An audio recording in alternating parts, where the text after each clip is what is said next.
네, 할렐루야. 오늘도 수요밤 예배에 참석하신 우리 모든 성도님들을 주님의 이름으로 환영하고 또 축복합니다. 이 시간 로마서 7장의 말씀을 갖고 전적으로 무능력한 율법이라고 하는 제목으로 말씀을 증거하도록 하겠습니다.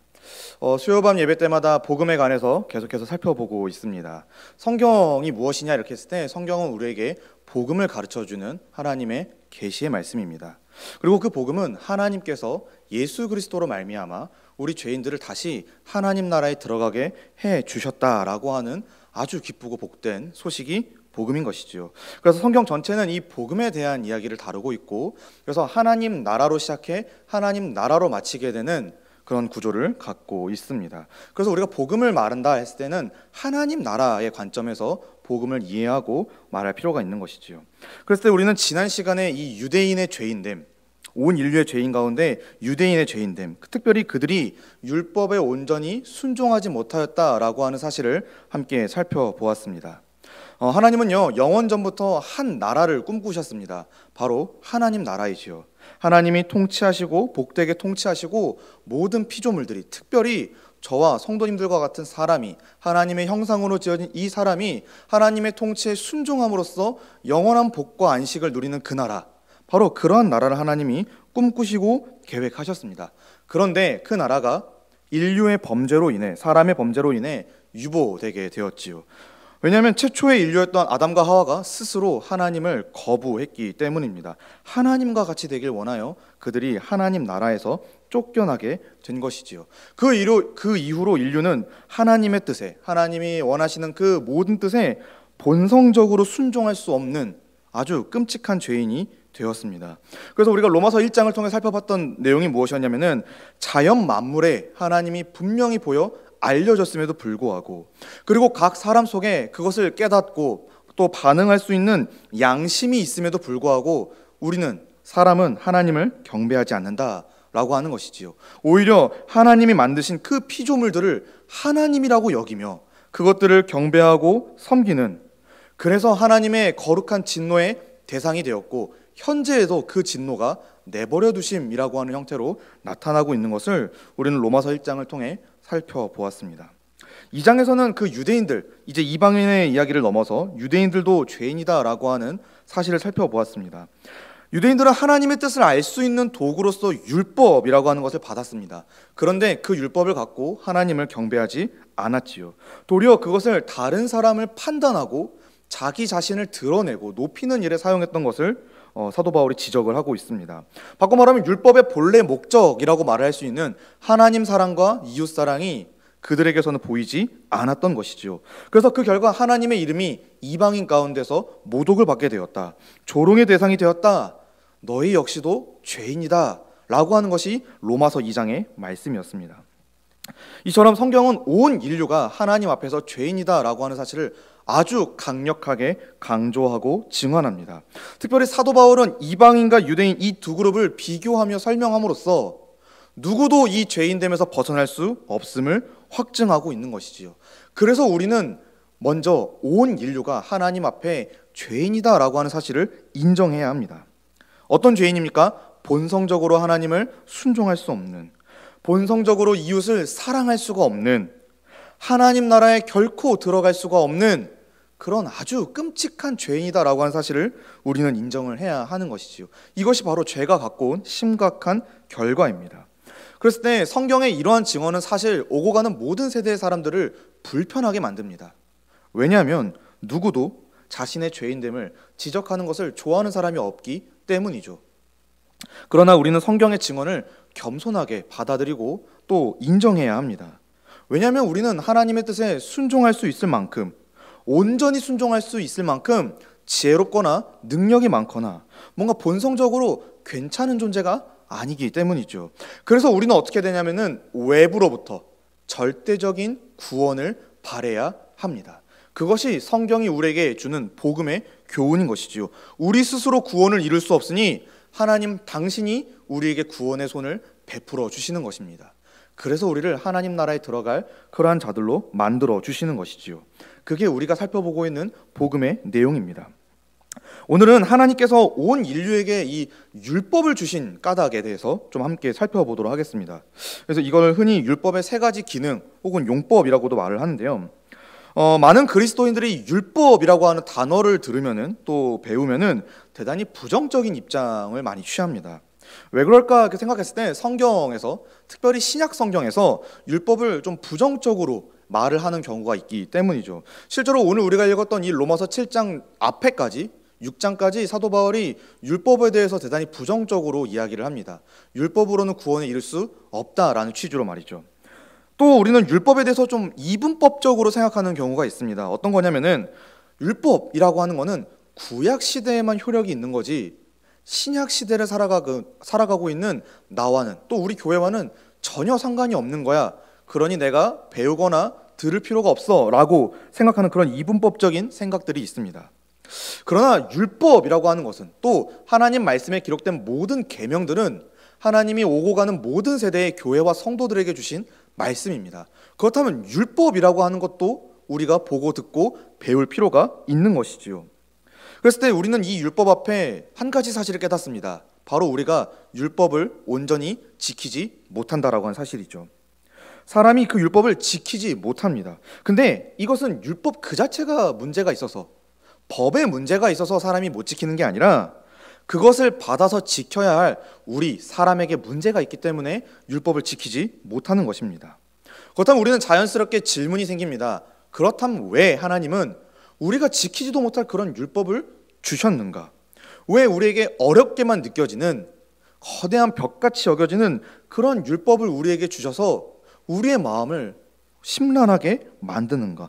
도대체 율법이라고 하는 것이 무엇이기 때문에 우리 안에서 어떤 일을 하고 어떤 역할을 하고 있는가? 과연 율법을 통해서 우리가 깨달아야 할 하나님의 진리는 무엇인가? 오늘 우리는 이 부분을 좀 살펴보려고 합니다. 그래서 오늘 본문을 통해서 좀 율법에 대한 오해를 풀고 율법의 올바른 용례와 궁극적인 가치에 대해서 함께 좀 생각해 보고자 합니다. 사실 이 내용이 전제가 되어야 다음에 제가 나누게 될 예수님의 그 십자가 복음이 더 분명해지기 때문에 이 율법에 대한 설교가 좀 필요할 거라 생각이 듭니다. 어쨌건 말씀을 좀 보도록 하겠습니다. 7절 말씀에 보시면은 그런즉 우리가 무슨 말을 하리요 율법이 죄냐 그럴 수 없느니라. 율법으로 말미암지 않고는 내가 죄를 알지 못하였으니 곧 율법이 탐내지 말라 하지 아니하였더라면은 내가 탐심을 알지 못하였으리라. 사도 바울은 여기서 율법의 첫 번째 용례를 설명하고 있습니다. 하기 전에 우리 율법에 대해서 좀 정의를 내릴 필요가 있을 것 같습니다. 율법이 무엇일까 했을 때 율법은 하나님께서 피조세계 전체에 부여하신 규범, 저는 유초동부 친구들에게 쉽게 규칙이라고 알려줍니다. 규칙으로서 모든 피조물이라면 반드시 이것에 순종해야 하는 것입니다. 흔히 우리가 율법 이렇게 얘기하면 시내산에서, 출애굽기 19장에 나오는 그 시내산에서 모세를 통해 출애굽 백성에게 주어진 그것을 율법으로 생각을 합니다. 물론 이것은 어느 정도 사실입니다. 그런데 실제로는 하나님께서 창조 때 이미 사람에게, 인류에게 자신의 율법을 선포하셨습니다. 곧 아담이 에덴 동산에서 처음으로 하나님의 명령을 받은 것이지요. 창세기 2장 17절에 선악을 알게 하는 나무의 열매는 먹지 말라 내가 먹는 날에는 반드시 죽으리라 하시니라.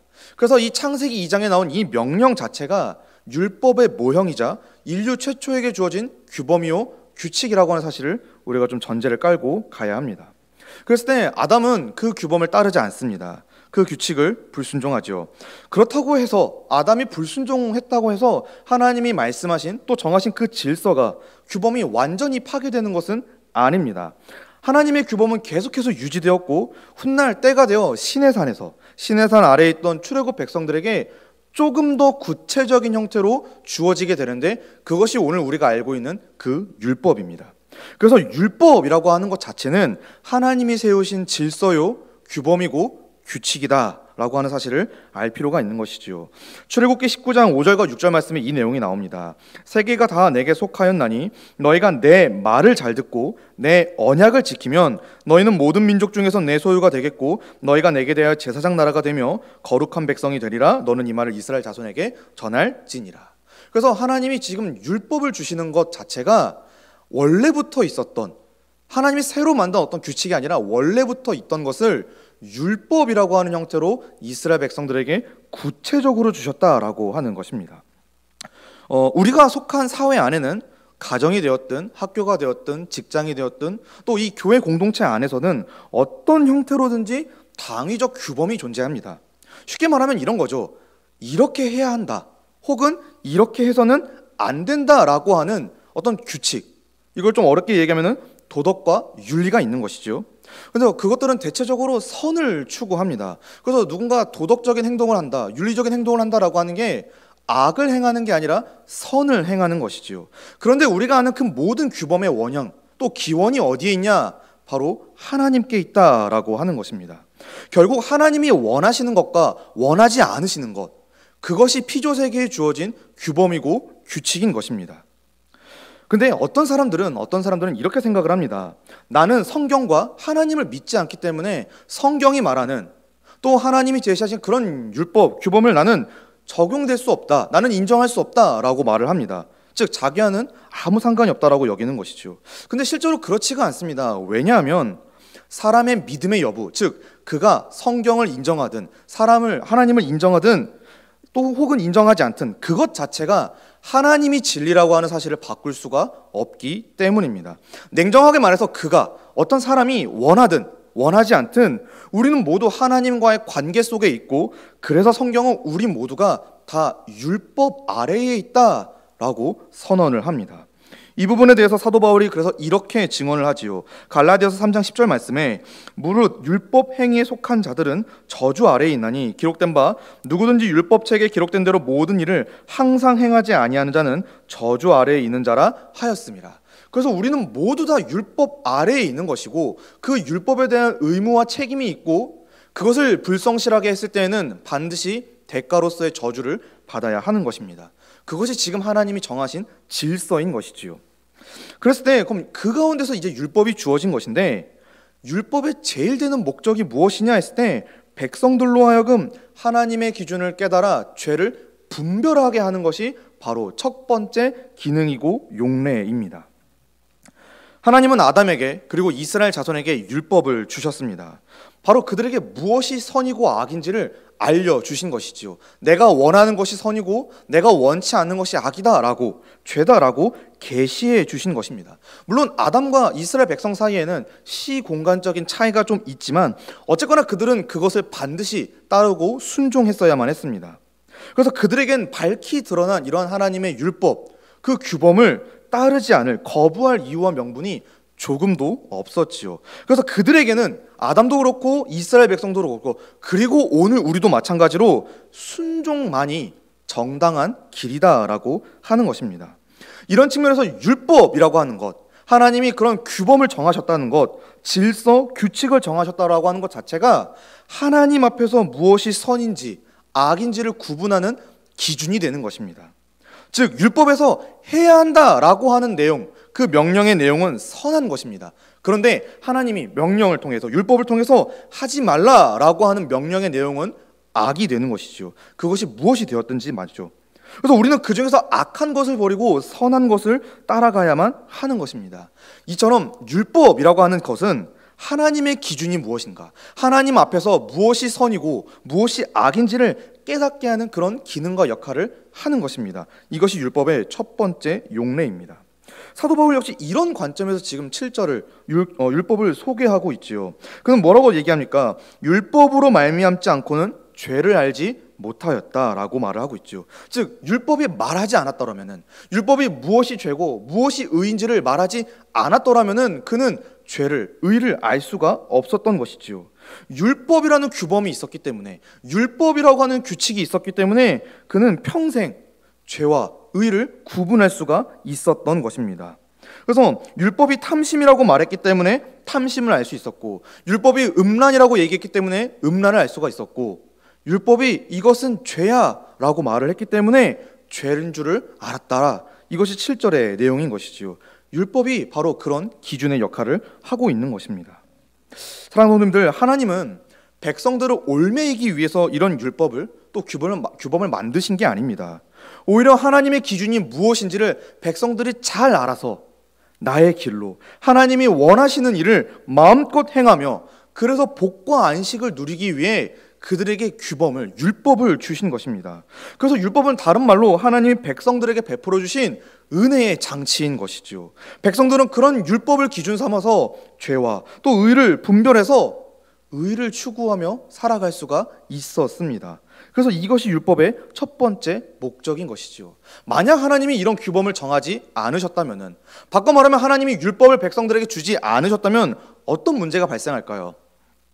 아마도 많은 사람이 의 그리고 죄를 분별하지 못했을 것입니다. 그리고 많은 사람이 육체가 원하는 대로 행하여 하나님을 두려워하는 그런 의식이 조금도 없이 마음껏 불의를 행했을 것입니다. 그럼 어떻게 됩니까? 궁극적으로 하나님의 영원한 심판을 받아 진노에 이르게 됐을 것입니다. 진멸할 대상이 되었다라고 하는 것이죠. 그래서 율법은 하나님의 의를 우리에게 알려주는 울타리와 같다라고 신학자들은 얘기를 하고 있습니다. 이 사실을 두고 좀 몇 가지를 생각해 볼 때, 하나님은 피조세계를, 특별히 사람을 그냥 방치하시는 분이 절대로 아니십니다. 자기의 기준과 뜻을 명확하게 알려주시고 그 안에 머물며 복과 안식을 누릴 수 있도록 은혜를 베푸시는 자비로우신 분이 바로 우리가 믿는 하나님이지요. 하나님은 오늘 우리에게도 자기의 기준과 자기의 뜻이 무엇인지를 알려주고 계십니다. 바로 기록된 말씀인 성경이지요. 그래서 우리는 성경을, 하나님의 말씀을, 이 기록된 말씀을 우리 삶의 규범으로 여겨야 하는 것입니다. 우리가 따라가야 할 유일한 규칙이고 우리의 삶의 양식이 바로 이 성경이라고 하는 것을 우리는 믿어야 하는 것이지요. 또한 하나님의 말씀을 우리의 삶의 또 가치관의 규범과 울타리로 여기기 위해서는, 바꿔 말하면 성경에 나타난 원리를 따라서 내가 하나님이 기뻐하시는 대로 살기 위해서는 무엇보다도 이 성경의 내용의 또 그 의미를 잘 알아야 합니다.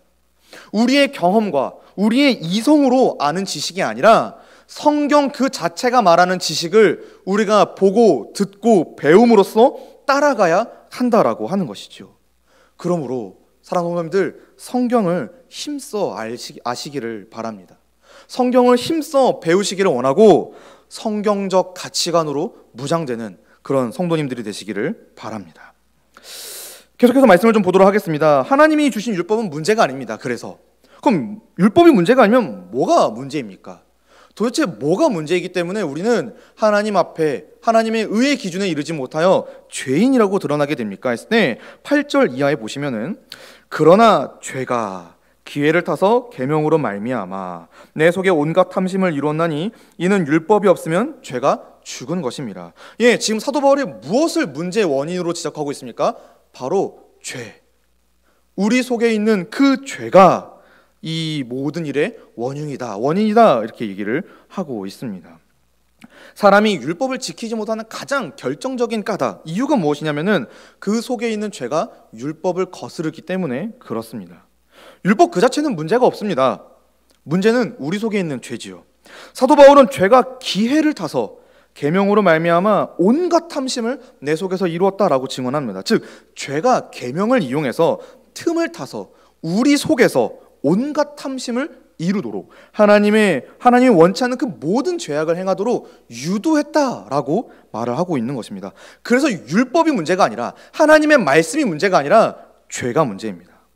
이 부분에 대해서 종교개혁자 존 칼빈이 이런 해설을 했습니다. 화면을 띄워주시면 감사하겠습니다.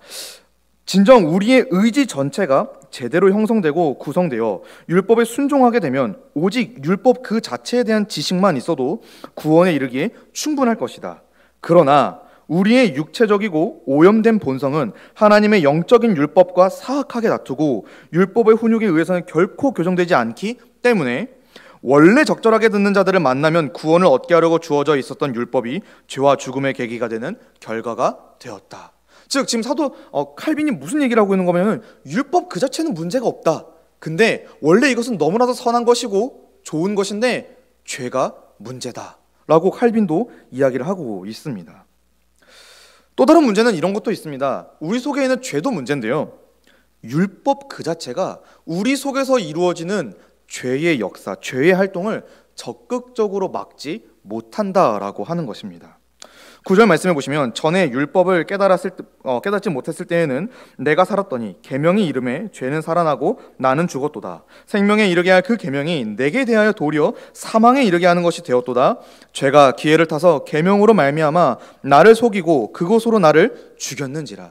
지금 죄도 문제지만 이 죄의 역사, 죄의 활동을 율법 그 자체가 막아내지 못하고 있다라고 사도 바울이 증언을 하고 있습니다. 8절 후반부에 보시면 8절에 보시면 제가 기회를 타서 계명으로 말미암아 이렇게 되어 있는데, 여기서 기회라고 하는 단어, 헬라어로 아포르메라고 하는 단어인데, 이 단어는 군사적 용어로서 어떤 원정을 위한 출발점 혹은 군사적 기지, 작전 기지라는 의미가 있습니다. 그래서 더 나아가서는 어떤 일을 행하기에 앞서서 밟는 발판이라는 의미가 있죠. 말하자면 죄라고 하는 것이 하나님의 계명을 발판 삼아서 우리를 자극시켜 우리로 하여금 하나님의 규범, 하나님이 원하는 질서에 어긋나게 행동한다라고 하는 것입니다. 그래서 우리가 죄 때문에 하나님이 원하지 않는 일을 하고 마는 것이지요. 이러한 현상을 가리켜서 반제한성이라고 용어를 말합니다. 이것은 어떤 지시에 우리가 부정적으로 반응하는 그런 성향을 의미하는데, 예를 들어 이런 것이 있죠. 우리가 흔히 문에 붙어있는 말이 있죠. 들어가지 마시오 하면은 우리는 어떤 생각을 합니까? 본능적으로 내가 왜 그래야 돼? 라고 하면서 오히려 그 장소, 들어가지 말라고 하는 그 장소에 대해서 과도한 호기심을 갖고 혹은 그 장소에 무턱 들어가고 맙니다. 이것이 사도 바울이 말하는 내용의 예시가 되는 것이죠. 한국인에게 가장 어려운 두 가지 문장이 있다고 합니다. 당기시오와 미시오입니다. 붙어있으면 당기시오라고 되어 있는데 꼭 미는 사람들이 있고, 미시오라고 했는데 꼭 당기는 사람들이 있죠. 이처럼 우리 사람은 어떤 규범이 주어졌을 때, 어떤 계명이 주어졌을 때 그것을 지키기보다는 내가 왜 그래야 돼? 나는 그러고 싶지 않은데 라고 반발심이 생긴다라고 하는 것입니다. 그 원인이 바로 죄라고 하는 것이지요.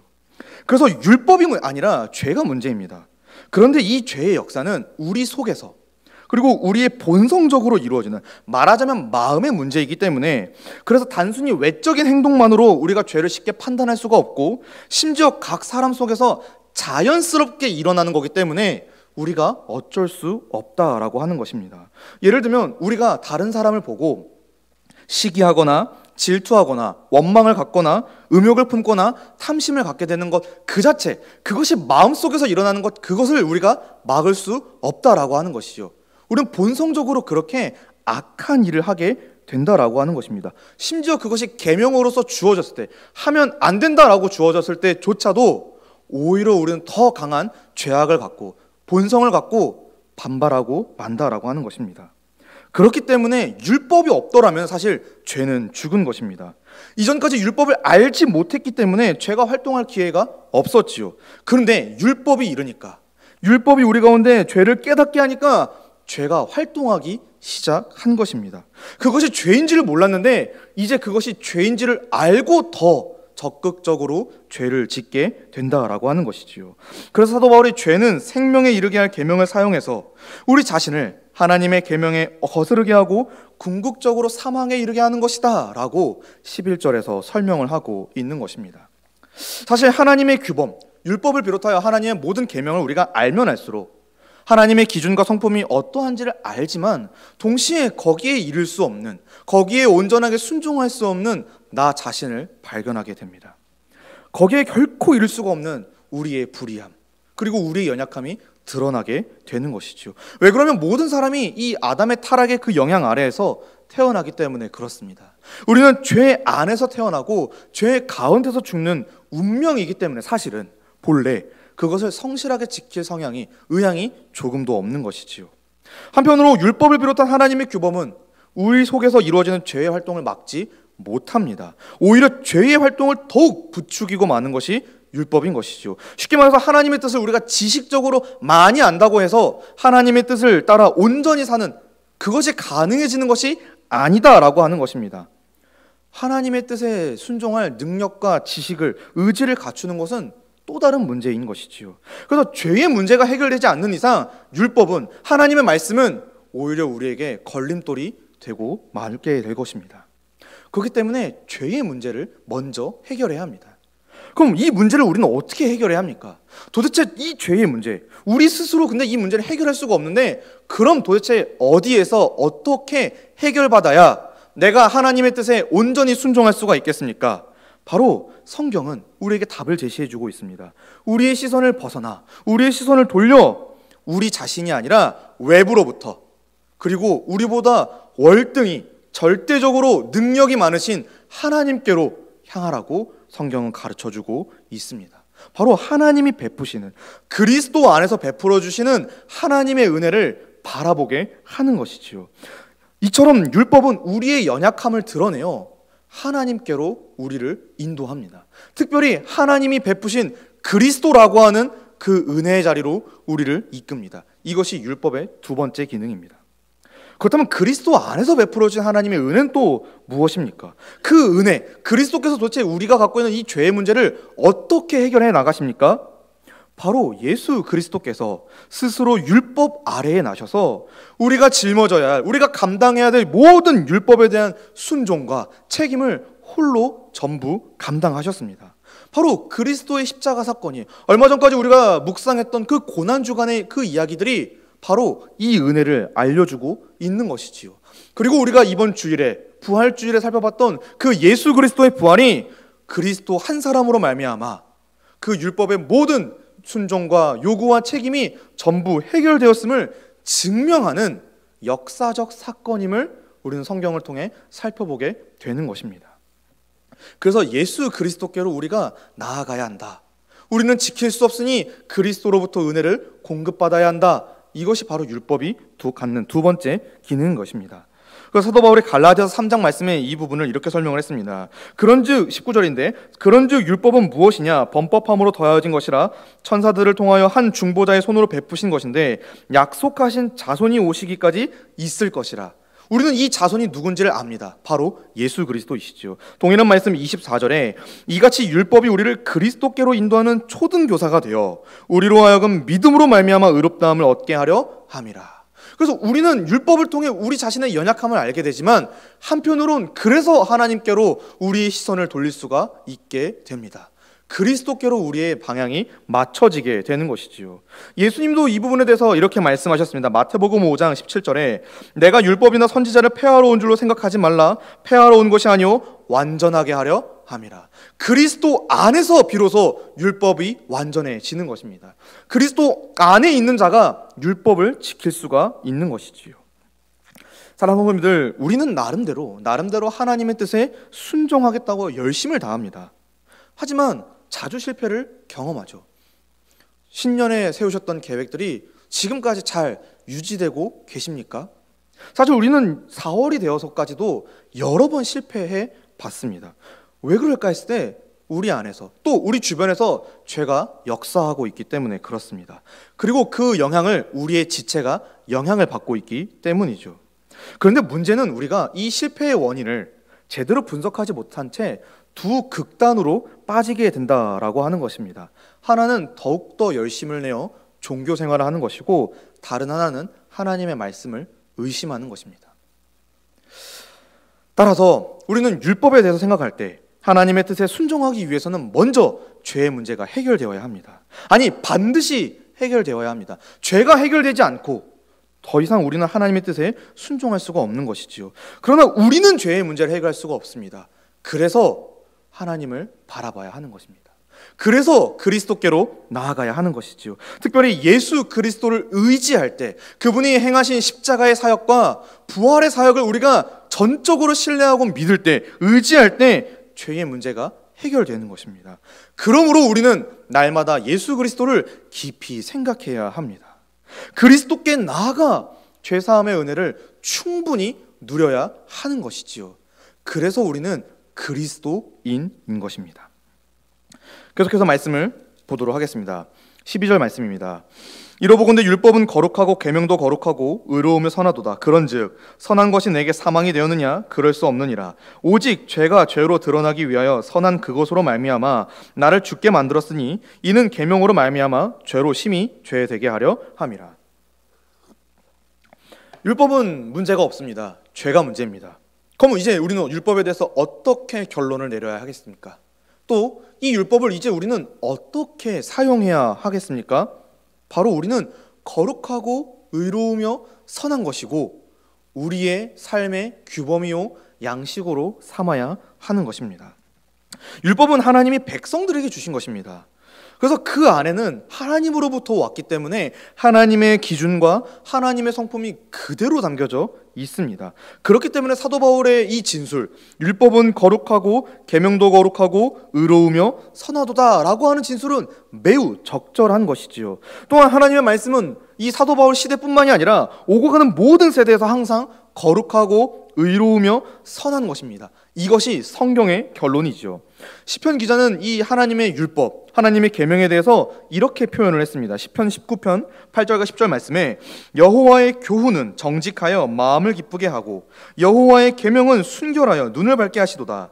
여호와를 경외하는 도는 정결하여 영혼까지 이르고 여호와의 법도 진실하여 다 의로우니 금 곧 많은 순금보다 더 사모할 것이며 꿀과 송이꿀보다 더 달도다. 바로 우리는 율법을, 하나님의 계명을 하나님이 해라 하지 말라라고 하는 그 모든 말씀을 꿀보다 더 단, 금보다 더 귀한 하나님의 말씀으로 여겨야 한다라고 하는 것입니다. 우리는 율법을, 또 율법을 비롯한 모든 하나님의 말씀과 계명을 좀 부정적으로 생각하는 경우들이 있습니다. 그러나 실제로는 또 객관적으로는 그렇지가 않지요. 하나님으로부터 주어진 것이기 때문에 거룩하고 의로우며 선할 수밖에 없습니다. 바꿔 말하면 율법이 요구하는 바가 본래 하나님이 우리에게 합당하게 원하시고 요구하시는 기준이었던 것이고 뜻이었으며, 그래서 모든 교회와 성도는 이 계명을 따라 움직이고 살아가야 한다. 이것이 사실은 정당한 것이다 라는 생각을 가져야 하는 것이지요. 그래서 율법은 궁극적으로 우리로 하여금 하나님의 의의 길을 걷도록 촉구합니다. 이것이 바로 율법의 세 번째 기능입니다. 율법이 죄라고 말하는 것은 우리에게 죄입니다. 반면에 의, 하나님이 원하시는 거다라고 말하는 것은 의입니다. 우리는 율법이 말하는 것에만 순종하기만 하면 됩니다. 우리가 율법이 가르치는 바에 순종할 때 그것이 하나님의 뜻에 순종하는 것이고 결국 피조물로서의, 그리고 백성으로서의 의무를 다하게 되는 것입니다. 그러므로 율법은 우리를 의의 길로 걷도록 도와주는 역할을 하고 있음을 우리는 염두에 두어야 하는 것이죠. 그렇다면 하나님이 율법을 통해 우리에게 요구하시는 바는 무엇입니까? 바로 하나님 사랑이고 이웃 사랑입니다. 즉 하나님을 왕으로 인정하고 이웃을 내 몸과 같이 여기며 사랑하는 것, 하나님을 위해 살아가고 이웃을 위해 살아가는 것, 그것을 하나님이 율법을 통해 알려주셨던 것이죠. 그런데 문제는 아담 이후로 이것이 본성적으로 불가능했다라고 하는 것입니다. 그렇다고 해서 이 규범이, 이 규칙이 깨지는 것입니까? 아니요. 하나님을 언제든지 사랑해야 하는 것이고 언제든지 이웃을 내 몸과 같이 사랑해야 하는 것입니다. 왜냐하면 하나님이 허락하신 이 규범, 이 율법은 영원 무궁토록 존재할 하나님의 규범이기 때문에 그렇지요. 그렇기 때문에 성경은 우리가 이러한 율법의 요구를 이루어야 된다라고 요구하고 있는 것입니다. 그런데 우리가 못했지요. 그래서 우리는 누구에게 가야 합니까? 예수 그리스도에게로 가야 합니다. 그리스도께서 이루신 그 의, 그리스도께서 이루신 그 모든 순종의 결과와 열매를 우리의 것으로 여겨주신다고 하니 이제 그리스도에게로 나아가 살아가야 하는 것이지요. 또한 그리스도께서는 우리에게 그냥 여겨주실 뿐만이 아니라 그 여겨주신 것에 대한 보증으로서 우리 가운데 성령을 보내어 주셨습니다. 바로 성령이 이제 우리와 함께하여 그리스도와 함께 그리스도 안에서 그리스도와 같이 율법의 모든 요구를 순종하며 살아가는, 율법의 뜻을 모두 이루며 살아가는 하나님의 언약 백성이 되도록 도와주시는 것이지요. 그래서 우리의 구원은 삼위일체 하나님의 그 놀라운 섭리로 이루어지게 되는 것입니다. 그리스도의 영이신 성령께서 신자와 함께하고 계십니다. 성령께서 각 사람의, 우리 각자의 전인, 우리의 모든 것을 변화시켜 새롭게 해주시고 하나님의 뜻을 이루는 데 필요한 모든 능력과 지혜를 공급하여 움직이게 해주시는 것입니다. 율법 위에 은혜가 있는 것이고 우리의 삶이 은혜로 가득하게 되는 것이고 그때 우리는 하나님과 이웃을 사랑할 수가 있게 되는 것입니다. 율법은 구원에 있어서 전적으로 무능력합니다. 그래서 율법의 행위, 율법의 뭔가를 지켜서 구원에 이를 수 있다, 이것이 가능하지 않다라고 하는 것입니다. 그런데 율법은 구원받은 신자에게 있어서, 신자의 삶에 있어서 대단히 유익한 것입니다. 달리 말하면 구원의 조건은 될 수가 없습니다, 율법을 지키는 게. 그러나 구원받은 이후 우리들이 살아가는 삶에는 대단히 유익합니다. 하나님의 거룩에 추구하는, 거룩에 참여하는 도구로서 말이죠. 그러므로 우리는 율법을 멀리할 것이 아니라 가까이 해야 합니다. 구원받기 위해 의지할 것이 아니라 구원받은 자로서 살아가기 위해 가까이 해야 하는 것이지요. 근데 율법에 순종하는 것은 우리의 경험과 노력으로 되는 게 아닙니다. 성령의 인도하심이 필요합니다. 하나님의 은혜가 필요하고, 그때서야 하나님을 사랑하고 이웃을 사랑할 수가 있는 것이지요. 이처럼 성령의 인도하심을 따라 하나님의 계명에 순종하며 하나님이 기뻐하시는 그 삶을 살아가는 것을 가리켜 성령 충만이라고 말을 합니다. 그렇다면 성령은 우리를 무엇으로 인도하십니까? 바로 말씀과 기도입니다. 그래서 우리는 매일 말씀과 기도에 성실해야 하는 것이죠. 매일 말씀 보고 기도하여 성령 충만해지는 우리 모든 동산교회 성도님들 되시기를 주님의 이름으로 간절히 축복합니다. 말씀을 정리하도록 하겠습니다. 사랑하는 성도님들, 율법은 거룩하고 의로우며 선합니다. 우리 속에 있는 죄가 문제지요. 근데 율법 그 자체는 우리를 구원에 이르게 할 수가 없습니다. 그래서 전적으로 무능력하다라고 말을 하는 것입니다. 그럼 우리는 어떻게 해야 됩니까? 우리는 그런 율법을 통해 자신의 연약함을 깨닫고, 또 이 율법이 갖고 있는 무능력함도 깨달아 그리스도께로 나아가야 합니다. 그리스도의 말씀을 받아야 하고 그리스도의 은혜를 받아야 하는 것이지요. 바로 성령을 통해 부어주시는 그 충만한 은혜 말입니다. 그래서 성령을 통해 이제 우리는 율법을 성취해 가게 되는 것입니다. 우리 스스로는 율법을 지킬 수가 없습니다. 그리스도의 영이신 성령의 도우심이 반드시 필요합니다. 그리고 성령은 말씀과 기도를 통해 역사하십니다.